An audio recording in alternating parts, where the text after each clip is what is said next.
views and opinions expressed in this program are those of the participants and do not necessarily reflect the views of BronxNet or the program underwriters. All right, coming up on this edition of Today's Verdict, many in our community, especially children and the elderly, need extra help when it comes to decisions that affect their legal protections. A guardian is someone who is chosen to make legal decisions for an individual who may need protection. Today we find out what type of proceeding is needed to have someone appointed guardian over the person or property. Next, early detection of cancer coupled with the right treatment is crucial to saving a life. But what do you do if there has been a misdiagnosis? Who do you hold responsible? We delve a little deeper into the area of medical malpractice. And finally, when your vehicle needs a mechanic, it certainly can be an inconvenience. But what happens when the defect leads to an accident or injury? What type of case do you bring? As you can see, we have much to get to, so stay tuned. Today's Verdict starts right now.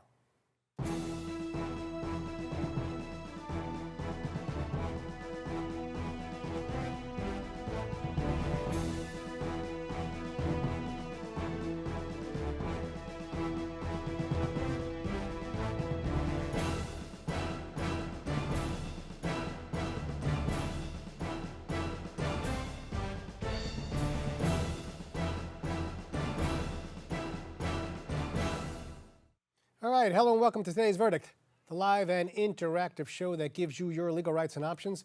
I'm your host and trial attorney, David Lesch. Well, Today's Verdict is always encouraging you to stay connected. Make sure to tweet us at Today's Verdict and hashtag Ask Today's Verdict if you have a question. Also, make sure to like us and follow us at Facebook at Today's Verdict and check us out at bronxnet.tv. A legal guardian is an adult who is appointed by the court to help someone who is incapacitated. How does guardianship work? Here to help us is attorney Jules Haas. Jules, thanks for coming back. Well, you're very welcome, and thank you for inviting me again. You're like a veteran. All right, let's talk a little bit about guardianship now. When is the first time someone realizes at some point that there may be a need for a guardian over their family member or friend? Do they usually realize it on their own, or is it because somebody else, a nursing home or some other facility, lets them know? Well, usually there are a combination of different factors that go into that determination. Sometimes there's a catastrophe or some illness that happens, and all of a sudden they need a guardian to help handle their affairs, a person's affairs.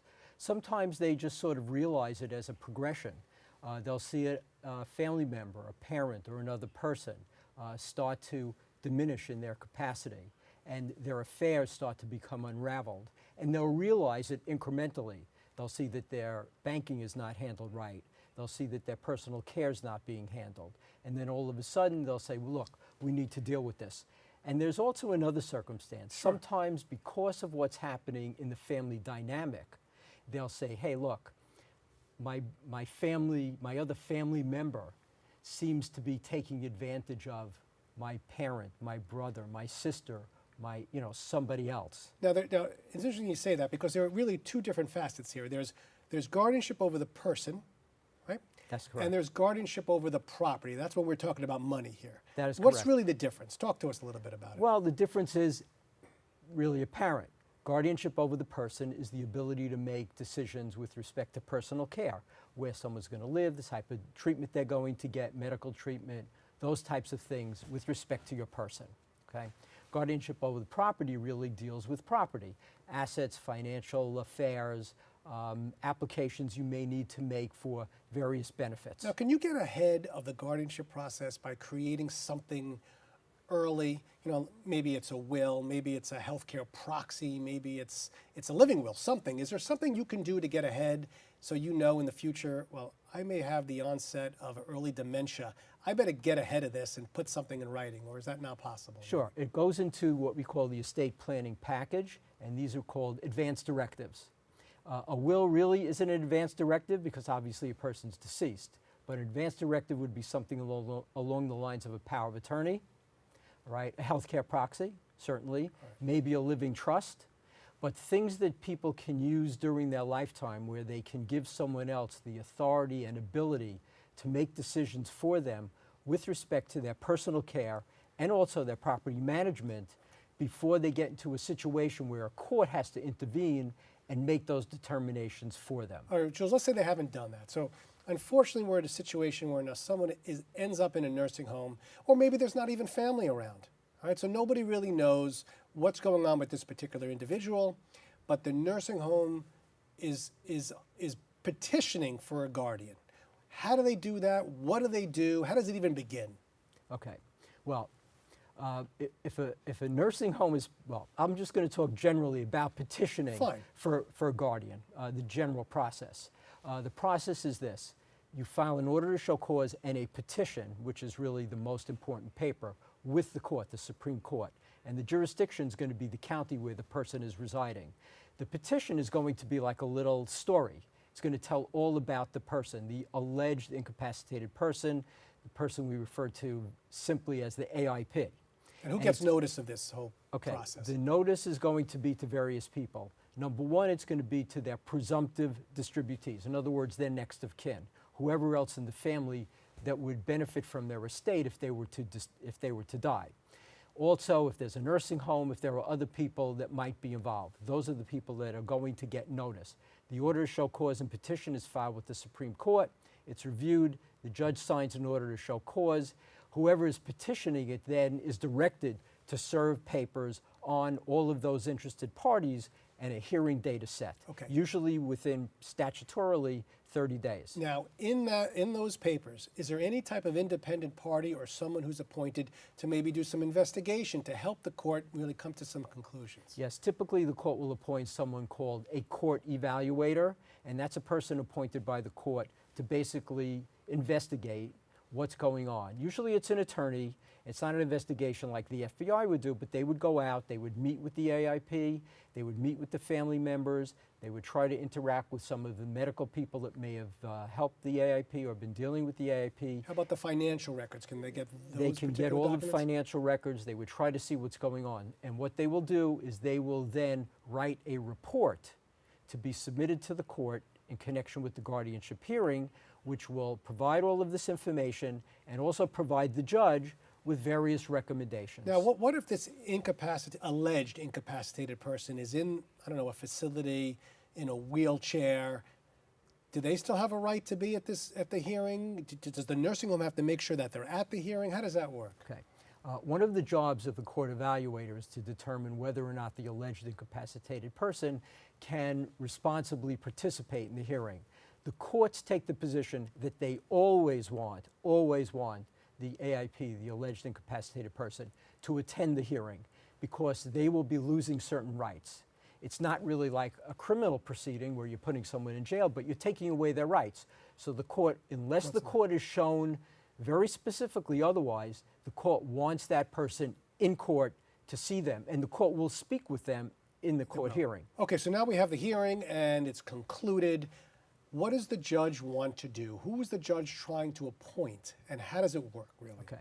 The judge, at the hearing, the judge will make two determinations: whether the person is incapacitated, and that's a legal definition, and then the court will determine if the person is incapacitated, who should be appointed as the guardian. So those are the real two main things, and the court will determine that based on the evidence that presents. Well, that's very interesting. Can you have somebody who's guardian over the person making the medical decisions and personal hygiene decisions, and a separate person be the money person, the guardian of the property? Yes, it's not uncommon for that to occur for various reasons. Okay, maybe a person who's making the application is older and not able to really handle the financial aspects of this, or it's very complicated financially, or the family members decide that one person should do personal needs, the other person should do property management. Okay, so someone's watching today.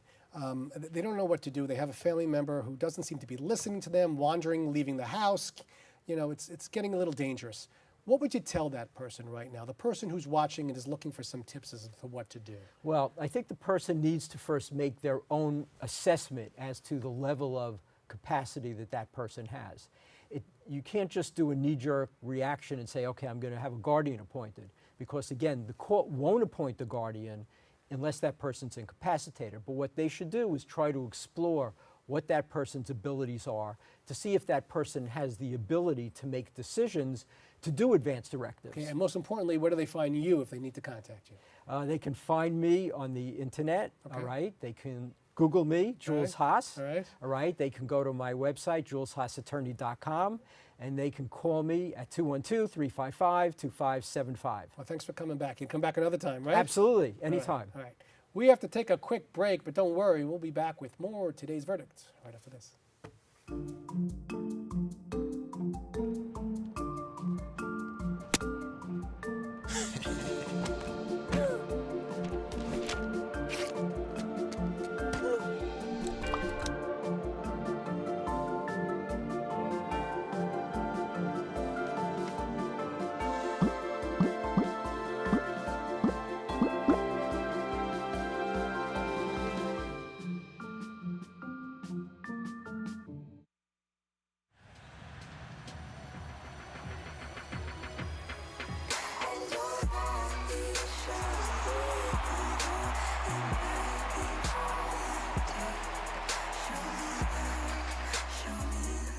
All right, welcome back to Today's Verdict. I'm your host, David Lesch. We are always encouraging you to stay connected. Tweet us at Today's Verdict.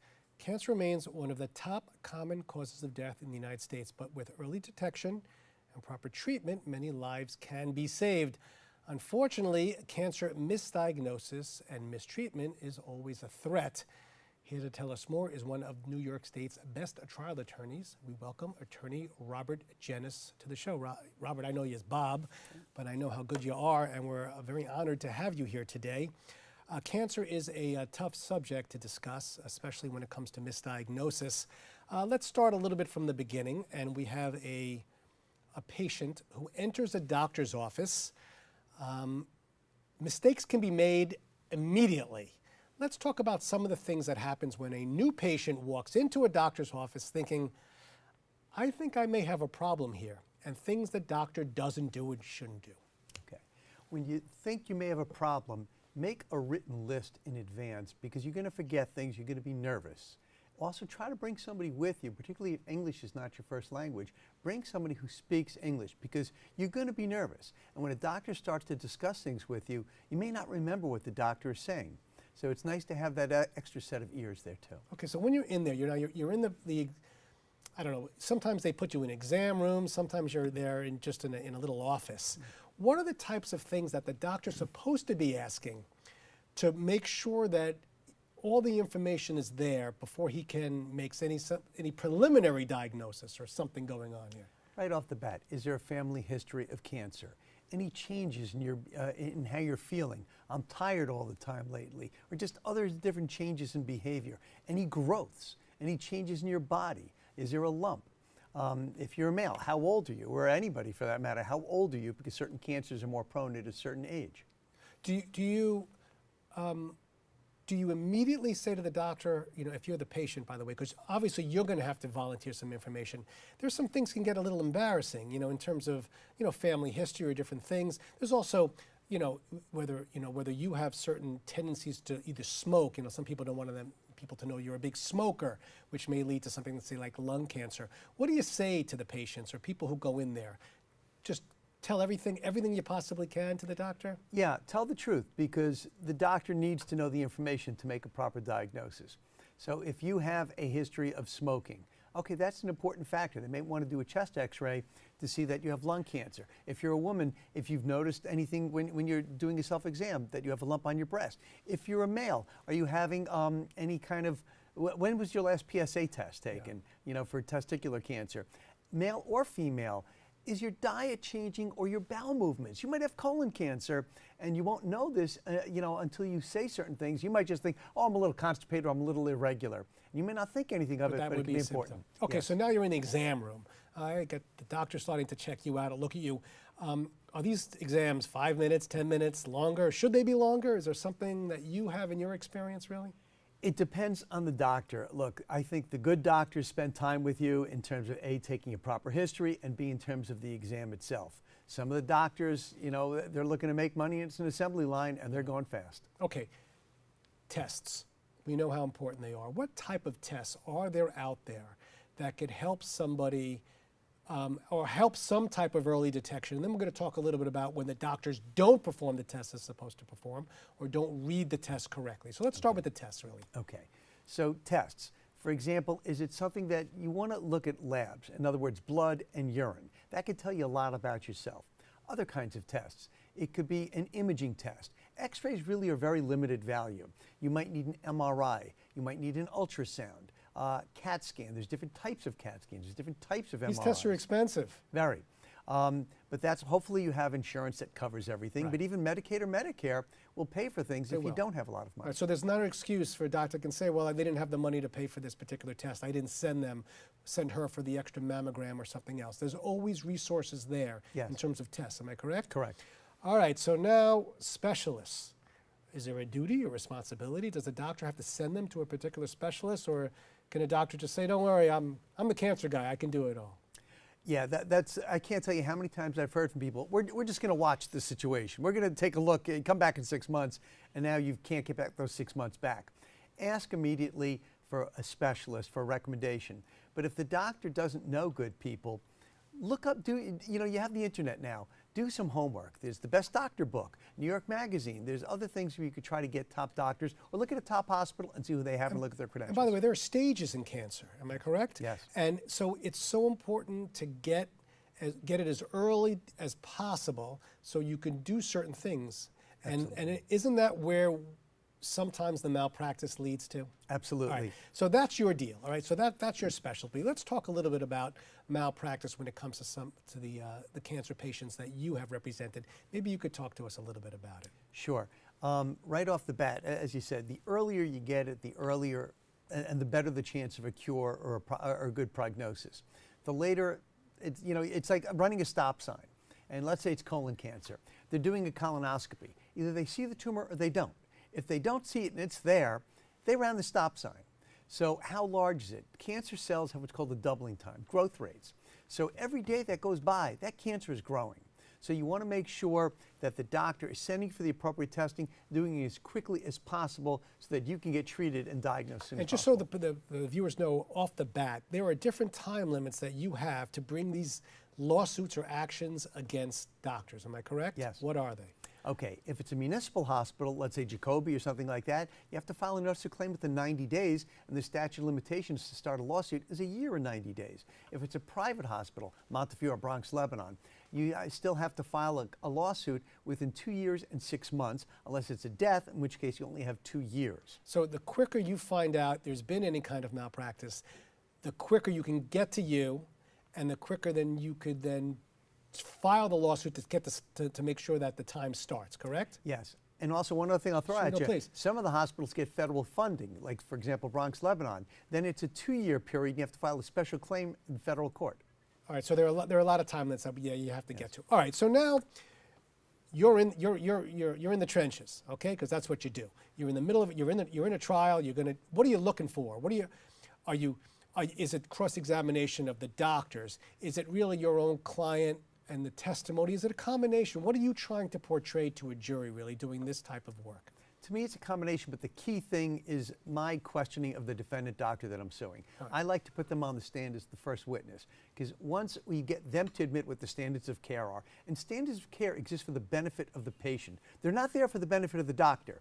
So does the doctor agree, for example, the main standard of care is do no harm. Did you unnecessarily expose the patient to harm?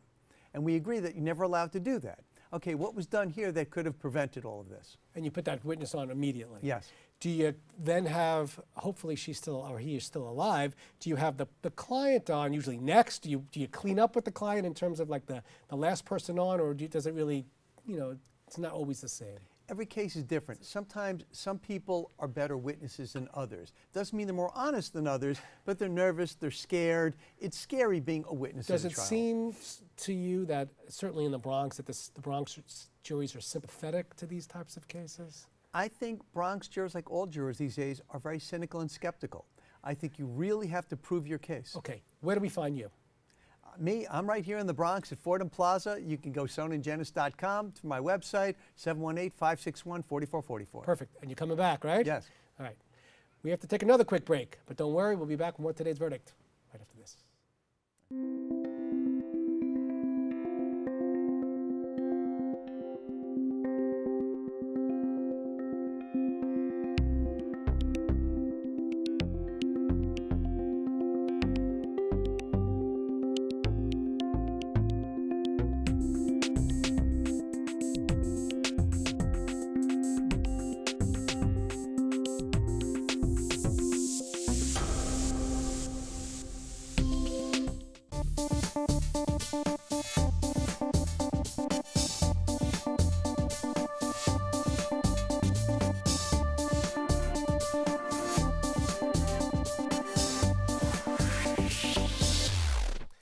Welcome back to today's verdict.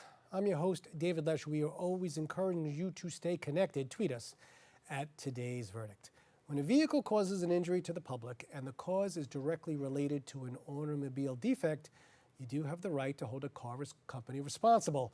We'll learn more with attorney Mark Rothenberg. Well, Mark, it's probably not just the car company. I'm sure a lot of people can get involved, but this topic actually fascinates me because I'm always looking for the newer, the better car, and I know they're under so much pressure to get the mileage a little bit better and to keep the costs down. I mean, I understand car companies have a lot of pressure, but injuries and automobile defects occur. Am I correct? They unfortunately happen at a higher rate than we could possibly imagine. Okay, let's get the law out of the way really quickly, right? Sure. There's a difference between negligence and strict liability, okay? Tell me a little bit about the difference and maybe how that relates to automobile defects. Sure. As it relates to automobile defects, Sure. Negligence basically goes to the actions of the manufacturer. For example, if you're dealing with, did they test it? What kind of testing did the manufacturer do before they put the car into use? Right. And then did they continue to test in the real world once it was out there? Or in the negligence of the design? In terms of, it goes to their actions. Strict liability goes to the actual product itself. And then inside strict liability, you've got two types. Okay. Let's talk a little bit about the defects themselves. What do you see, or what have you seen in terms of defective vehicles? What seems to just pop out lately more so than ever? Well, the biggest one, actually, we're in the midst right now, as we sit here in 2018, of the largest recall in automotive history. And that is the Takata airbag recall. All right. Now, everybody thinks airbags are going to save your life, but sometimes airbags can take your life. Am I correct? What's so horrible, you are certainly correct. All right. That's what can happen here. But if you look at the history of what happened, it makes it more disturbing. Where does this start? I mean, does it start in a little back room with somebody who's kind of like counting and trying to figure out how much money to spend on this bag or on that bag? I mean, how do you even begin with the designing of these particular things? Well, as you said, it all goes down to counting the beans. It all goes down to how quickly we can get the product out there for the least expense, and then what the product manufacturer knows about it at the time doing their testing. And in this case, with the Takata airbag, since we jumped onto that subject, Takata and many of the auto manufacturers who they were installing their airbags with knew about this for years and covered it up, even in the real world when it started happening. So when you have a defect in a vehicle, I'd say it's a braking mechanism or steering. I mean, there's been the rollovers. There's been so many things that have happened with cars. How do you even start? Where do you start from? I mean, because a lot of times, a client might say, well, I got injured, but how do you even know it's the car and not the actions of the second driver? Like, how do you even figure this out? And I'm glad you asked that, because that question doesn't only come from the clients or the people who call me. It also comes from attorneys who try to refer me cases. No product for the most part, no lawsuit. When there's a big accident with big injuries, you have to maintain the vehicle. So you got to keep the car. You've got to keep the car. So there's no junking the car. You got to no. keep it. And what you're up against, which is scary, is that the insurance carrier doesn't want to pay for storage cost. So to them, when that vehicle's totaled, let's get rid of it, save some bucks. So let's say you got the car, okay? You were able to keep it and hold on to it, and the client was smart enough to know that they shouldn't just let somebody take it and put it in the junkyard. What are you, ripping out the steering? I mean, you're obviously an attorney. You don't really know from vehicles, at least I don't. Who's doing this for you? Who's investigating a particular car to find out what the problem is? Well, the first thing you're looking at is what were the injuries? I mean, and then once you know what the injuries are, I don't want to say you work backwards, but you work in conjunction with... Airbag. Let's think it's the airbag injury. Okay. So what do you do? A typical airbag injury is going to be, for the most part, chest up. Okay. Okay. That has been the most difficult to figure out for years, and that's why Takata and some of the auto manufacturers got away with it for so long. The cars were, you'd have a person who has their head basically blown off. Okay, they could die or deranged face or whatever else. They're not thinking, oh, let's go quickly call the lawyer. They're thinking, am I going to make it? Yeah. What kind of medical attention I got? And in the meantime, that car is gone. That car gets sold by the insurance carrier, and that defect is swept underneath. How hard is it for you to get all the records with respect to, let's say, this particular airbag?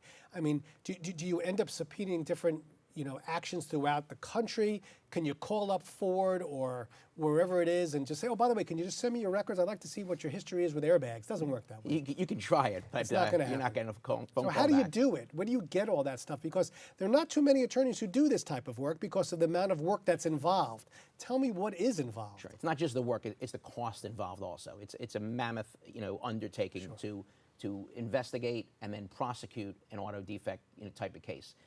You're starting off with obviously gathering all the police information. Hopefully they did a good forensic examination. My last several cases, the police didn't even put any sign about an airbag defect on there. When it was clear that the airbag completely ruptured and there were holes in it from the airbag inflator shooting out the metal through the airbag. But the police report didn't even say it. I'm not faulting the police; they've got a lot on their hands. But you've got to hire a top-notch accident reconstruction expert. You got to have to hire a biomechanical expert. And then depending on the defect, you mentioned roofs earlier, whether it's roof structure or integrity, or if you got a seat back failure, all kinds of different experts. Do you end up putting this into a class action, or do you just keep this as one particular plaintiff? My firm, myself, my specialty is the individual plaintiff. Okay. That's where I work from. A lot of the class action firms gather some of the discovery And they would just from bring my more- case, and then they'll bring an economic loss claim. Okay, someone's watching today, car's a little shaky, they just got into a bad accident. Other than just keep the car, which we know, any other tips you may want to give? It's keep that car. Keep the car. And it's easier said than done. Just keep that car. But I can tell you, in 9 out of 10 times I get that phone call, whether it's a month or 2 or 3 after the accident, that car's gone. I don't want to put you on the spot here, but are cars getting safer? What do you think? It depends. It depends. I think in general, I would say yes to that. But you still have defects that are out there. You still have Takata airbags that are in vehicles right now that are going to. Because you don't have to do too much maintenance for a car. I mean, it's not like in the 80s and the 90s when you're always bringing your car in for oil change. You don't do that anymore. So, okay, where do we find you? This is important. Sure. We're on the web at injurylawyer.com, 1-800-624-8888, or 1-800-Rothenberg. And we're in New York City, New Jersey, and Philadelphia. When I buy my new car, I'm going to have to give you a call. All right, well, that's all the time we have for today. I'd like to thank our guests for joining us and, of course, you, the viewers, for watching. If you missed any part of today's show, be sure to check it out at www.bronxnet.tv. Also, remember, if there is a legal issue or topic you'd like to see on a future edition of Today's Verdict, feel free to contact me at davidlesch at bronxnet.org or tweet us at Today's Verdict, and make sure to hashtag Ask Today's Verdict if you have a question. For myself and all of us at Today's Verdict, always remember, know your rights, know your issues, reach a verdict. I'll see you next time.